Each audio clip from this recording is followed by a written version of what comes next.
Bonjour à tous, ici Jean-Philippe Lebleu avec le Comité pour la République du Canada. Aujourd'hui, nous sommes le 13 mars, vendredi le 13. Bonjour à tous, bonjour à tous ceux qui nous écoutent au Canada, en Haïti et dans les autres pays francophones. Donc aujourd'hui, on va faire un survol en fait de la situation stratégique internationale en commençant avec une déclaration très importante de l'économiste américain Lyndon LaRouche, une déclaration qui a été faite vendredi dernier, qui justement touchait la situation avec la Grèce, qui maintenant, là, depuis l'arrivée du nouveau gouvernement ukrainien, donc le gouvernement mené par Alex Tsipras, donc ce gouvernement qui est un gouvernement foncièrement anti-austérité et qui demande en fait à réorganiser la dette complète de l'Europe, pas simplement la dette de la Grèce, parce que comme on va le voir bientôt, le problème c'est pas simplement la Grèce, le problème est beaucoup plus large que ça. Et aussi on va regarder l'Ukraine et en fait l'hypocrisie de la zone transatlantique, donc l'Europe et les États-Unis, incluant aussi le Canada, concernant en fait leur position vis-à-vis de l'Ukraine et la Grèce. Donc je commence avec la citation de M. Larouche, une citation qui a été intitulée plus tard dans un tract qui a été émis un peu partout. Donc Larouche dit « L'Union européenne bluffe ». Donc la citation va comme suit, c'est en fait une citation non pas exacte, mais c'est en fait une paraphrase de ce que M. Larouche a dit. Donc il dit que en fait, la réelle banqueroute, la réelle faillite n'est pas celle de la Grèce ou des nations européennes, mais est celle du système transatlantique de Londres et de Wall Street dans son entièreté. Donc la question que plusieurs nations se posent, notamment la Russie, mais aussi d'autres nations, est est-ce que les Européens et les États-Unis, sous le contrôle de Barack Obama, pourront survivre leurs propres actes de folie, ou est-ce que leurs actions vont mener à une guerre et une extermination possible de l'espèce humaine? Donc on parle évidemment de guerre nucléaire. Donc M. Larouche dit la reine Élisabeth et ses réseaux pourraient peut-être apprécier l'idée d'une guerre générale, mais moi personnellement, je n'apprécie pas ça du tout. Donc M. Larouche continue et dit la Grèce, heureusement, a un rôle à jouer. La Grèce peut devenir en fait une partie très importante du processus de développement des nations du BRICS, notamment le Brésil, la Russie, l'Inde, la Chine et l'Afrique du Sud, qui sont les nations du BRICS. Donc, une partie grandissante du monde est en train de briser leurs liens avec les intérêts anglo-américains. Et maintenant, on parle de plusieurs nations, notamment en Amérique latine, en Amérique centrale, dans les Caraïbes. Bien sûr aussi, cela inclut des nations dans l'Asie du Sud-Est, dans l'Asie du Sud, le Proche-Orient et le continent africain. Donc, pour mettre ça en termes plus clairs, en fait, l'Union monétaire européenne est en train de bluffer concernant le cas de la Grèce. Ils essaient de terroriser la Grèce. Et ça, c'est vraiment stupide. Et c'est stupide pour les nations de l'Europe de l'Ouest et des États-Unis. La Grèce a une relation unique et très proche de la Russie, aussi avec la Chine, parce que la Grèce, en fait, est une porte maritime pour la Russie et la Chine afin d'entrer dans la région de l'Europe de l'Ouest. Donc, ce qu'on voit maintenant, M. Larouche continue, il dit, ce qu'on voit maintenant, c'est une confrontation avec la Grèce et une confrontation avec la Russie dans une dernière tentative de faire un bluff. Et le danger est qu'à la fin de ce bluff se trouve une guerre nucléaire. Donc, le défi pour les Américains et pour les Canadiens, et en fait pour les gens qui ont une tête sur les épaules, c'est il faut être capable de concevoir la folie qui est en train de mener le monde maintenant et que cette folie est en train de bluffer et de provoquer un risque d'extermination de l'espèce humaine avec une guerre nucléaire. Cette folie, en fait, est au-delà de la compréhension de la majorité des gens. Et c'est là le problème. Et c'est là pourquoi les gens n'agissent pas, par exemple, concernant Barack Obama. Donc, pourquoi est-ce que les gens ne veulent pas destituer Obama? Donc, ils ont cette mécompréhension de la folie qui mène le monde maintenant et qui mène aussi l'Empire britannique et d'autres forces financières et politiques. Donc aujourd'hui, la Grèce a une très longue histoire en tant que puissance maritime. Et on retourne très loin dans le passé. En fait, à l'époque où Zeus avait été tué, donc à l'époque du développement maritime de la Grèce, libérée d'une oligarchie de type comme Zeus la représente. Donc Grèce a une caractéristique maritime.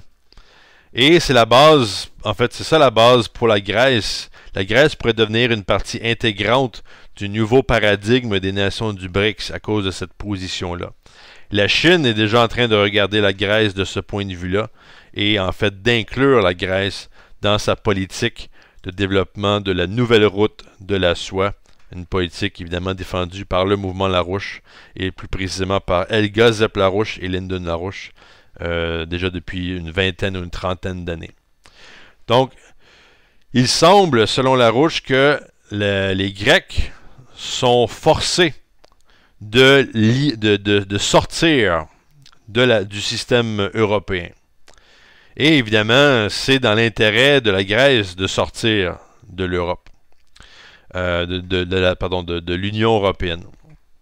Donc, le système européen maintenant est en faillite totale. C'est en train de se désintégrer.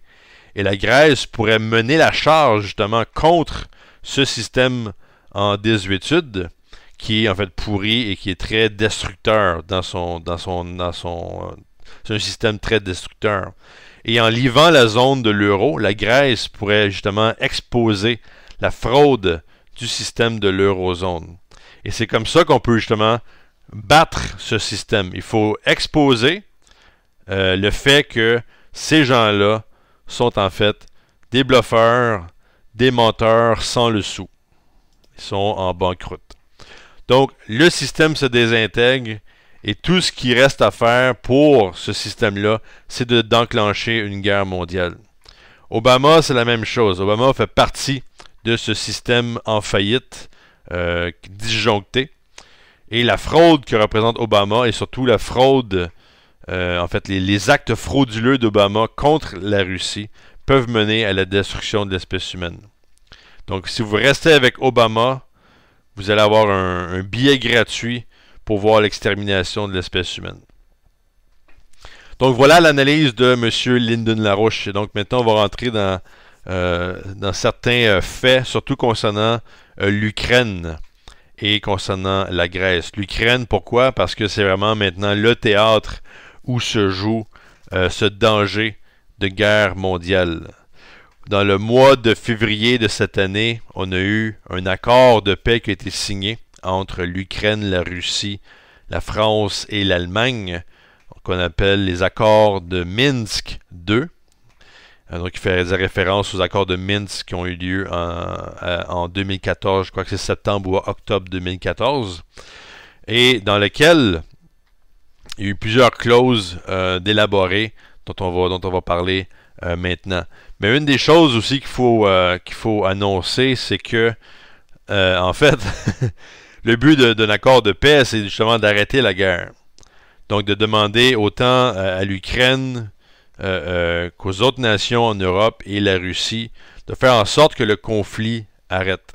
Et le problème, c'est que les États-Unis, la Grande-Bretagne, et pas juste Obama, mais aussi évidemment des factions dans le Parti républicain et des factions en Ukraine sont en train en fait de créer une situation où l'Europe et les États-Unis vont financer en fait l'armée ukrainienne pour continuer le combat, ce qui va évidemment complètement à l'encontre des accords de paix, mais aussi visant à en fait recruter dans l'armée ukrainienne des forces de caractère néo-nazi. Donc, ce qu'on voit maintenant, c'est que, en fait, ce qui s'est passé aux États-Unis, c'est que le secrétaire à la Défense, un dénommé Carter, vient d'annoncer, en fait, une aide militaire de 75 millions de dollars qui va être distribuée en Ukraine. Et ce qui s'ajoute à ça, on a un des assistants du gouvernement, du président du gouvernement ukrainien, donc un dénommé Biryukov. Donc M. Yuri Biryukov, conseiller de Petro Poroshenko, vient d'annoncer en fait que voyant une certaine frustration dans le développement de l'armée ukrainienne, recrutant en fait des alcooliques, des toxicomanes et des gens stupides. En fait, M. Biryukov voit que dans les forces néo-nazis qui s'amusent à détruire l'Ukraine depuis le coup d'État du Maïdan qui a eu lieu récemment, en fait, qui a amené le nouveau gouvernement ukrainien en place. En fait, que Biryukov voudrait recruter ces gens-là parce qu'ils sont plus disciplinés et ils ont l'air plus motivés. Donc, ce qui est vraiment stupide, on s'en fout qu'ils soient motivés ou disciplinés, c'est des néo-nazis. Qu'est-ce que vous voulez faire avec ça? Sinon, vous vous retrouvez avec des néo-nazis au pouvoir. Pas très fort comme analyse de la situation. Donc, vous avez ça et vous avez aussi le Fonds monétaire international qui en fait a annoncé une aide dans les prochains mois de 40 milliards de dollars qui va aller au gouvernement ukrainien. On parle de 17,5 milliards de dollars qui va être distribué très bientôt et 5 milliards qui va aider directement, donc qui va aider maintenant le gouvernement ukrainien. En fait, c'est une aide, évidemment, non pas pour aider les Ukrainiens, mais c'est une aide pour continuer la guerre contre la population russe en Ukraine, contre certaines sections du pays ukrainien, et en fait créer les conditions pour provoquer la Russie, que la Russie fasse une erreur en s'engageant militairement en Ukraine, etc., plutôt que de suivre les accords de Minsk II. Et il faut le dire, premièrement, en fait, ce qui est assez, quand on parlait tantôt là, du double standard concernant l'Ukraine et la Grèce, c'est que des 5 milliards qui seront distribués maintenant, 1,5 milliard de cet argent-là doit en fait provenir des paiements sur la dette qui sont dus par la Grèce, qui doivent être payés aujourd'hui, donc aujourd'hui, vendredi et lundi de la semaine prochaine. La Grèce, notons-le, refuse justement de joindre cet assaut contre la Russie. Et quand on dit FMI, quand on dit Fonds monétaire international, on dit conditionnalité. L'Ukraine ne va pas y échapper.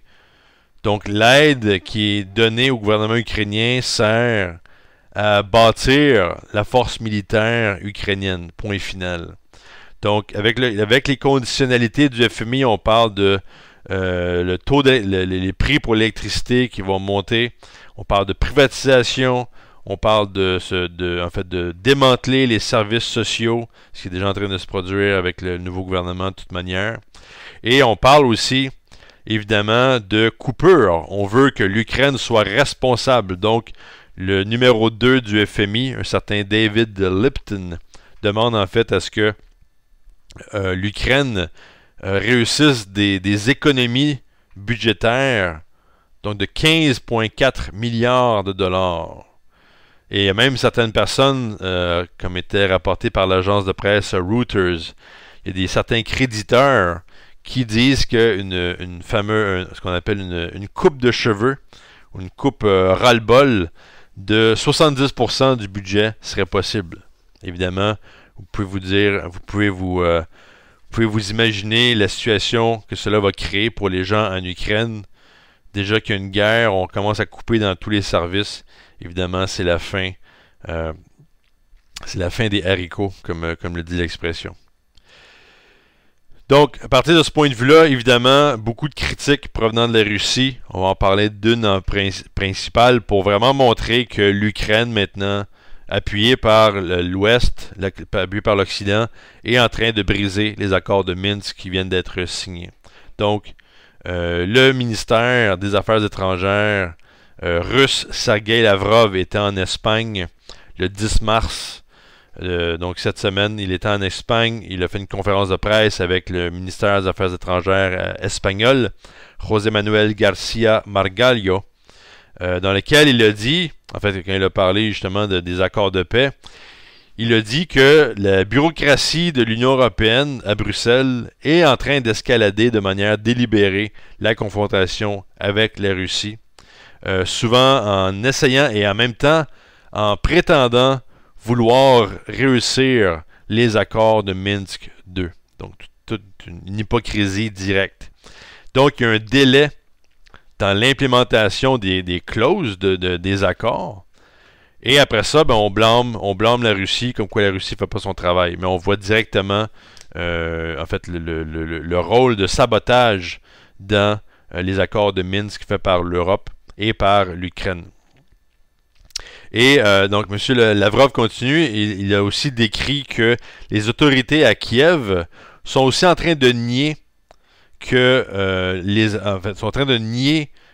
l'accord de Minsk avance et que en fait les nations européennes font semblant de se plaindre que ça avance pas alors qu'ils sont en train de faire un sabotage. Donc il y a 3 points qu'on peut regarder, 3 violations des accords de Minsk qui sont faites maintenant. La première est en fait le refus de donner une amnistie aux participants aux événements en Ukraine, dans le sud-est de l'Ukraine, donc les joueurs politiques dans la région de Donetsk et Lugansk. Donc première violation.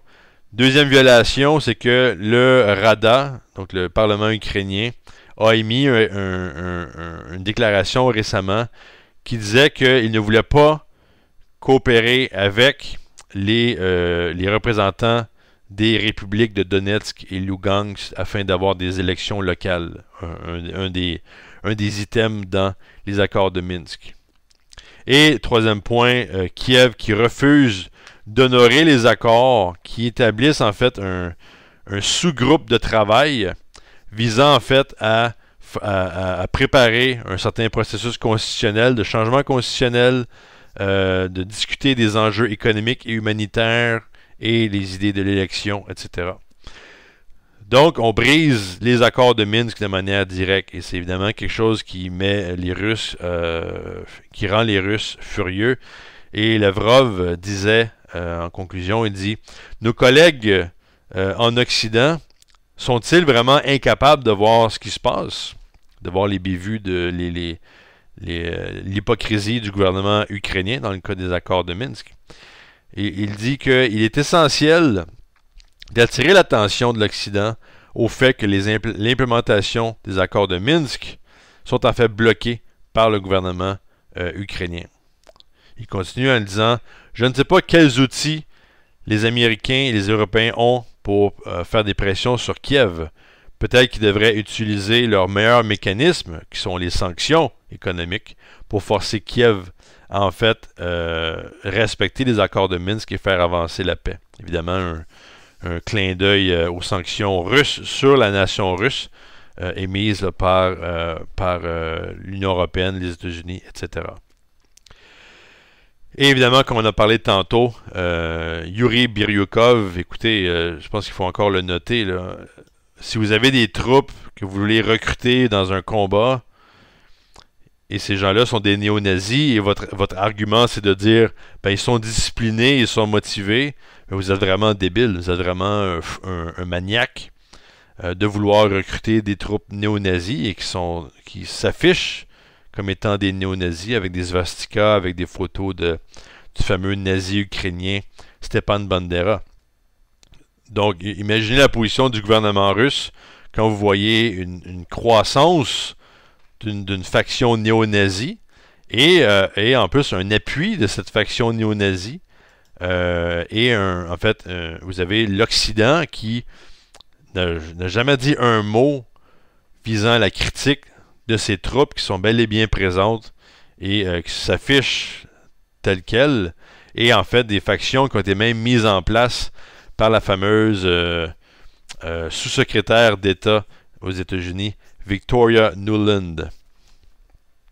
Donc voici pour l'Ukraine. Et concernant la Grèce, ben, je pense ce qu'il faut dire, c'est que, comme le disait M. Larouche, en fait, la Grèce menace le système de Londres et de Wall Street dans sa totalité.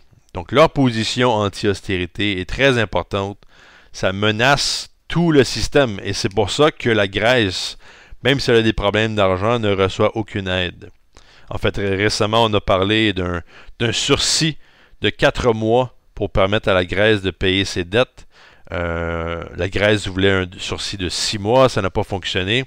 Mais évidemment, ça va prendre beaucoup plus que ça pour résoudre le problème. Mais les Grecs semblent très prêts pour la bataille. Et c'est important de noter aussi, de renoter, que la dette grecque n'est pas leur dette. En fait, c'est une dette des banques privées. Parce que de tout l'argent qui est allé à la Grèce depuis environ 2008, en fait, simplement 10% de cet argent-là est allé au gouvernement grec pour aider la population. Le reste, ça a été injecté dans les banques privées, et les banques privées ont continué à faire leur profit habituel sur le dos encore d'une population. Et c'est ce qui va arriver aussi avec l'Ukraine, avec ce fameux prêt du FMI. Donc, je crois que c'est tout ce qu'il y a à dire concernant la Grèce. Le gouvernement grec tient son bout. Ils veulent vraiment renégocier la dette de la Grèce et de l'Europe. Et le combat continue de ce point de vue-là. Et évidemment, pour ceux qui connaissent le mouvement Larouche, je crois que la loi Glass-Steagall n'est pas une loi qui vous est inconnue. C'est en fait une des grandes lois promues par le mouvement Larouche depuis environ depuis 2008 plus précisément, comme quoi les États-Unis et le monde doivent se munir de la loi Glass-Steagall visant à mettre en faillite le système de Wall Street et de la City de Londres. Donc on parle évidemment de la fameuse séparation bancaire faite par Franklin Roosevelt aux États-Unis en 1933. Une loi qui visait à séparer le système bancaire entre un système bancaire commercial, donc le système en fait utile bancaire, où on peut investir dans la communauté, on peut laisser nos comptes fructifier, etc., sans spéculation, et justement de l'autre côté, vous avez le système de banque d'investissement. Donc ces banques d'investissement-là ne reçoivent aucune protection. Si vous voulez spéculer, c'est votre problème, mais vous ne touchez pas à l'économie réelle, vous ne touchez pas au compte bancaire, contrairement à ce qui veut être fait, par exemple, au Canada, avec la politique de bail-in, où on veut en fait soumettre les comptes des personnes ou des compagnies, les soumettre en fait à une potentielle utilisation par le système bancaire pour sauver l'état de la banque même, au lieu de proposer, comme nous le proposons maintenant, une réorganisation totale du système bancaire, que ce soit au Canada, en France, aux États-Unis. Donc, en fait, sur la question de Glass-Steagall, une bonne nouvelle aux États-Unis, une nouvelle en fait qui a beaucoup enthousiasmé Lyndon LaRouche et qui devrait enthousiasmer toute personne aux États-Unis et dans le monde, c'est qu'on a un potentiel candidat à la présidence aux États-Unis, un dénommé Martin O'Malley, qui lui a déclaré récemment dans une entrevue à MSNBC, à l'émission Morning Joe. M. O'Malley, premièrement, M. O'Malley est l'ancien gouverneur de l'État du Maryland, donc dans l'Est des États-Unis, et aussi ancien maire de la ville de Baltimore. Et quand M. Larouche a appris que M. O'Malley avait annoncé qu'il faudrait un Glass-Steagall, que ce serait une des premières choses à faire, M. Larouche a dit « Il faut absolument sortir cette nouvelle avec le plus grand impact possible. Il faut vraiment que tout le monde soit au courant de ça. » Parce que, selon M. Larouche, il dit que ce soit ce qui est important, c'est qu'on a le Glass-Steagall qui est revenu dans la discussion politique aux États-Unis et qu'on a un potentiel candidat à la présidence qui se prononce en faveur de la loi. Donc, O'Malley soulève la question du Glass-Steagall et toute personne qui va s'opposer à cette politique-là va devoir être considérée comme un faux candidat à la présidence. Donc, O'Malley est le seul maintenant qui a la qualification d'être un candidat présidentiel. Les autres devront en fait se déclarer sur cette politique de Glass-Steagall. Ils devront déclarer leur opinion là-dessus. Et on ne peut pas continuer à faire semblant que tout va bien et de simplement suivre les politiques de Wall Street. Et dans l'entrevue donnée par MSNBC avec M. O'Malley, justement, le présentateur a posé une question en disant, bien, selon vous, quelle serait la loi qui permettrait justement de mettre un terme à tous ces excès de Wall Street? Et M. O'Malley dit, ben, première chose, ça serait de réinstaurer la loi Glass-Steagall. Parce que pendant 70 ans, cette loi-là a empêché les banques de faire du gambling avec l'argent des gens, avec l'argent de la population, et aussi de détruire l'économie et en fait détruire le bien commun et détruire la stabilité d'une bonne économie. Et il dit aujourd'hui, il y a tellement de gens, comment il dit ça? Beaucoup de gens sont d'accord avec le Glass-Steagall, ils disent qu'on devrait le faire, mais encore là, ça n'est pas fait. Les gens ne vont pas jusqu'au bout.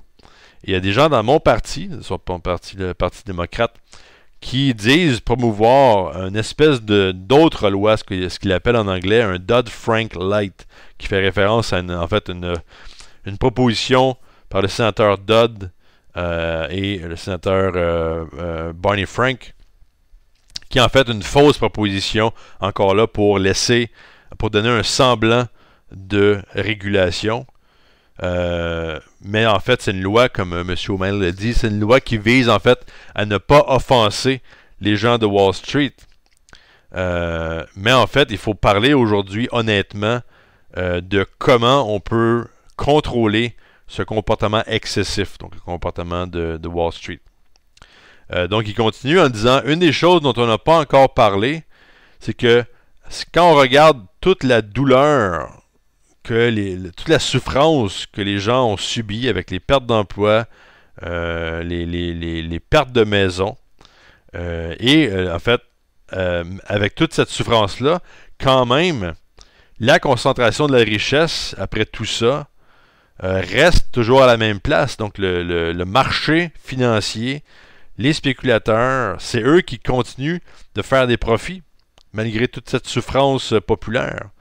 Donc, en d'autres termes, comme le continue M. O'Malley, alors que les gens perdent leur maison, les gens qui sont au-dessus, les gens qui sont au sommet, continuent en fait de se distancer de la base et d'être encore plus haut au sommet. Et M. O'Malley va en fait bientôt aller visiter l'État de l'Iowa. L'Iowa, c'est là où l'ancien sénateur Tom Harkin, qui vient de cet État-là, avait lui-même introduit une résolution pour le Glass-Steagall au Sénat en 2013. Donc, quand on prend cet événement-là et qu'on le juxtapose avec, par exemple, ce qui se passe en Grèce et en Europe, et aussi avec la situation de danger en Ukraine, en fait, c'est vraiment... je pense qu'il faut absolument mettre les gens au courant de cette situation-là. Parce que les États-Unis, premièrement, doivent se réveiller. On a besoin que les États-Unis se réveillent comme une nation, comme une république constitutionnelle dédiée à la vie, la liberté, la poursuite du bonheur de sa population et des populations à travers le monde. Et justement mettre un terme à ce système impérial qui est en faillite. Comme le disait M. Larouche, c'est pas la Grèce, c'est pas la France qui est en faillite, c'est pas l'Allemagne, c'est pas le Canada, c'est pas les États-Unis, c'est le système bancaire international. C'est Wall Street, c'est la City de Londres, c'est l'Empire britannique. Ils ont réussi à nous refler leurs dettes durant les dernières années, mais il faut que ça cesse.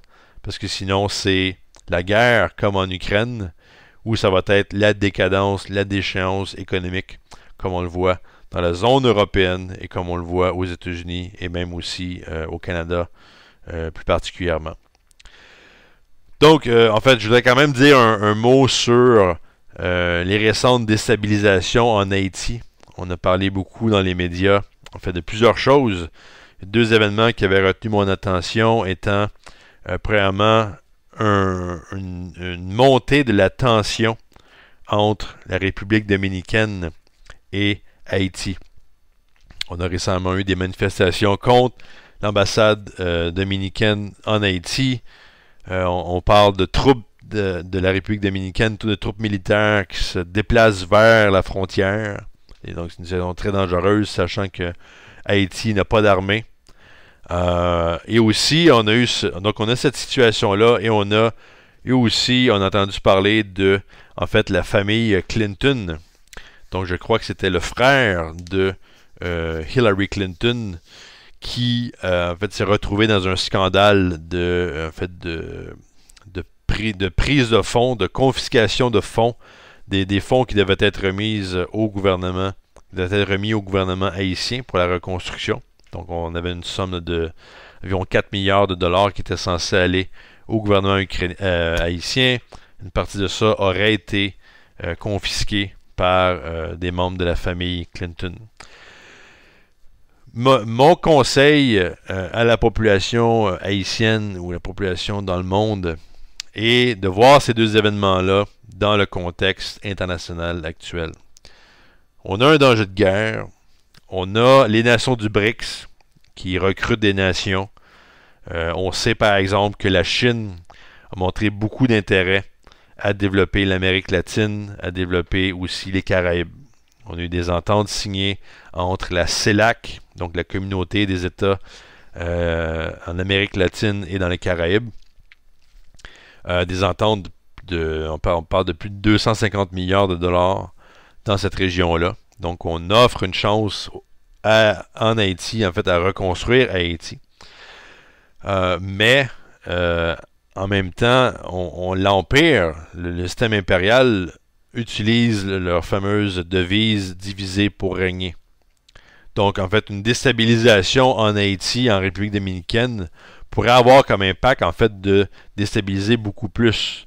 En fait, de déstabiliser toutes les Caraïbes et une certaine partie de l'Amérique latine.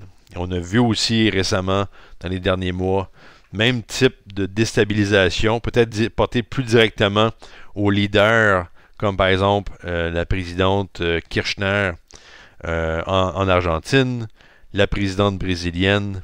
Donc, toutes ces déstabilisations-là ne se passent pas simplement dans un contexte haïtien, dans un contexte dominicain. Je crois que ce serait une erreur de voir ça comme ça.